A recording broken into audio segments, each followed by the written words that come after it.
It was an ordinary night in a small diner on the outskirts of Atlanta. Plates clinked, laughter floated through the air, and the scent of coffee and grilled steak filled the room. But in a single moment, everything changed. A scream tore through the diner like a siren. "Jesus, he's choking. Somebody do something." All heads turned toward table 9. James Whittaker, billionaire, businessman, untouchable in every sense, was gasping for air, his hands clawing at his throat, his face turning purple. People froze. Some backed away. Others pulled out their phones to record. Not one person moved until she did. Maya Williams slammed her tray onto the counter, sending silverware clattering to the floor. Without a second thought, she rushed forward. "Move, out of the way," she shouted. The crowd parted as she dropped to her knees behind him, wrapped her arms around his torso, and thrust hard. Once. Twice. Nothing. "Come on," she whispered through clenched teeth.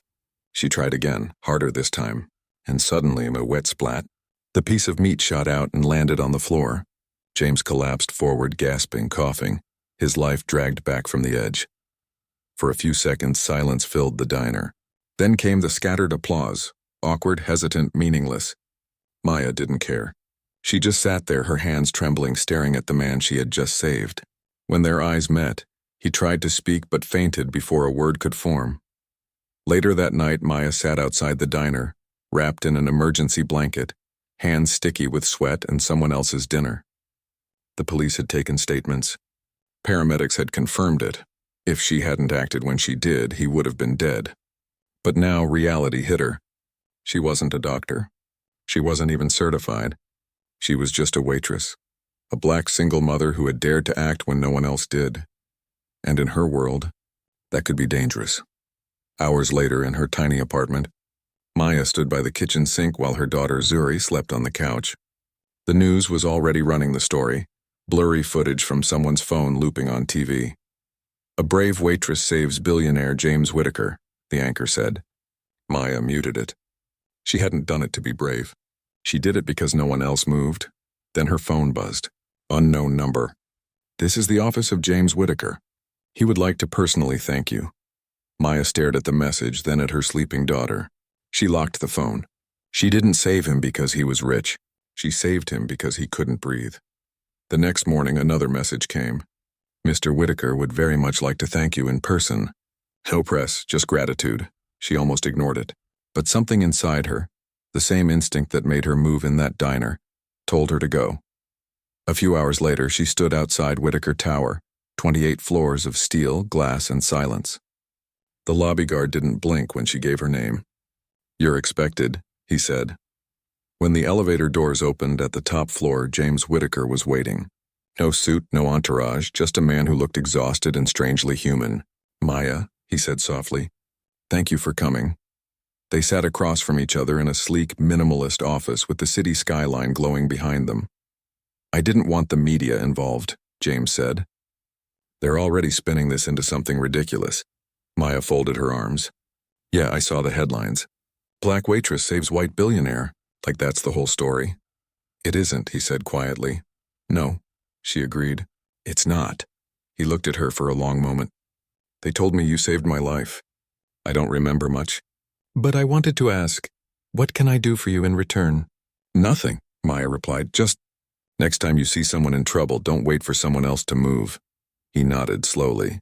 "I won't forget that." Days passed, but the story refused to die. Maya's phone filled with messages, reporters, social media managers, people wanting to monetize her moment. Her boss at the diner said customers felt uncomfortable. He handed her final paycheck and told her maybe it was best if she took a break. She'd saved a life and somehow lost her job for it. That night, there was a knock at her door.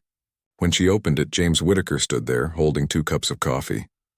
"I'm not used to being turned down," he said with a small smile, "so I thought I'd try in person." Maya frowned. "Why are you here? To talk?" "No cameras, no press, just coffee." He told her he'd heard what happened at her job. He wanted to help, not with money, but with purpose. He had an idea, to start a community program that would train people in first aid, CPR, and emergency response. He wanted her to lead it. She stared at him. "You don't even know me." I know enough, he said. You're the only one who moved when everyone else didn't. Maya hesitated, then finally said, All right, I'll listen. That was how Breathe Again was born, a grassroots movement teaching ordinary people how to save lives. Maya became its beating heart, organizing classes in churches, schools, and community centers. But with every step forward came resistance. Anonymous threats, vandalized spaces, messages that said, Stay in your lane, waitress. Someone didn't like what they were building. Still, Maya refused to stop. They're trying to scare us, she told James one night. But fear only works if you let it. And the more they pushed back, the more the movement grew. Soon, Breathe Again became national news, not as a viral moment, but as a revolution. Maya turned fear into action and strangers into heroes. But success comes with a price. One evening, she came home to find her apartment door ajar. Inside, everything was trashed. Papers scattered, drawers overturned, a box left on the counter.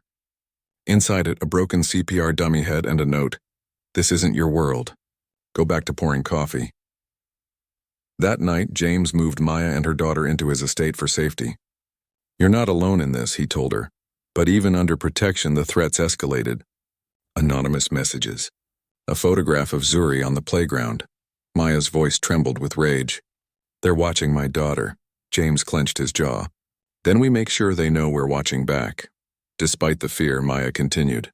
She organized a town hall, stood on stage in front of hundreds and said, 3 weeks ago I was a waitress. I didn't act because I was brave. I acted because no one else did. The most dangerous thing in any room isn't the emergency pow, it's the silence. And I won't be silent anymore, the crowd erupted.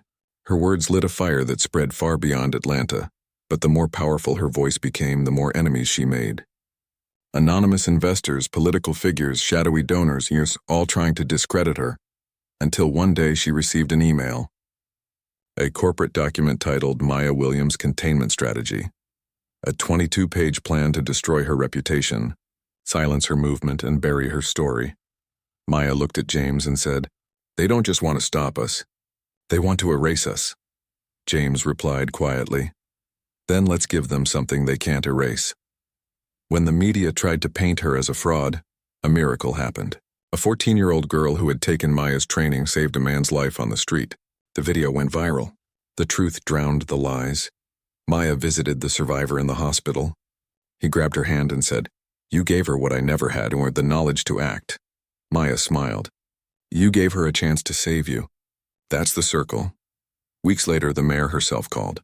Maya, she said, we're forming a public safety council. Your voice belongs in that room. And just like that, the waitress who once fought to be seen now had the power to change how an entire city responded to emergencies. She started with one act of courage and ended up sparking a movement. Maya Williams didn't just save a billionaire's life. She reminded the world to breathe again,